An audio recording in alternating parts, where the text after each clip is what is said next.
यदि आप किसी को गहराई से याद करते हैं तो क्या वह व्यक्ति इसे महसूस करता है? यदि उस स्रोत की बात को सच माने जहां से मैंने ऐसा पढ़ा था, तो उसने कहा था कि मनोवैज्ञानिक तौर पर ऐसा बिल्कुल संभव है और होता भी है। मैं ठहरा ऐसा प्राणी कि यदि कोई मुझसे यह भी कहे कि आग से जल सकते हो, उससे मत खेलो, तब भी मैं आग से खेलूंगा, और जब वाकई में जल जाऊंगा तब जाकर मानूंगा कि हाँ, यह सत्य है। और आचार्य चाणक्य के मुताबिक शायद बेवकूफ भी हो सकता हूं, क्योंकि उन्होंने कहा था, हमारा जीवन स्वयं से हर चीज को करके सीखने के लिए काफी छोटा है और बुद्धिमान व्यक्ति दूसरों की गलतियों से सीखता है। खैर, वापस अपने सवाल के उत्तर पर आते हैं।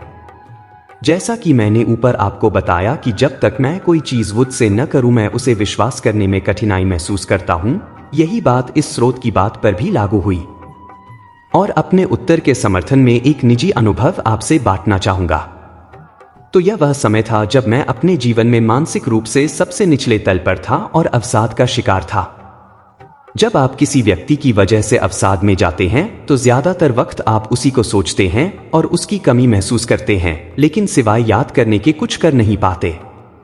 और रात का वह समय सबसे कठिन होता है जब आप ना ही सो सकते हैं और ना ही जागना चाहते हैं, और आप उम्मीद करते हैं कि काश एक बार बात हो जाए, लेकिन सिर्फ इंतजार और निराशा ही हाथ आती है।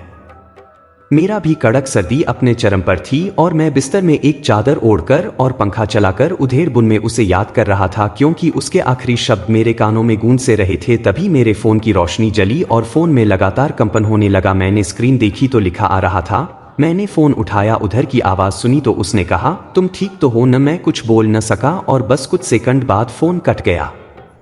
जैसे ही फोन कटा, मेरे दिमाग में यह बात अपना स्थान तय कर चुकी थी कि हाँ, यदि आप किसी को गहराई से याद करते हैं तो उन्हें भी इसका आभास होता है और वे इसे महसूस कर सकते हैं। ऐसा ही हाल था। रात के कुछ बज रहे थे। जनवरी की कड़क सर्दी अपने चरम पर थी और मैं बिस्तर में एक चादर ओढ़कर और पंखा चलाकर उधेड़ बुन में उसे याद कर रहा था, क्योंकि उसके आखिरी शब्द मेरे कानों में गूंज से रहे थे। तभी मेरे फोन की रोशनी जली और फोन में लगातार कंपन होने लगा। मैंने स्क्रीन देखी तो लिखा आ रहा था।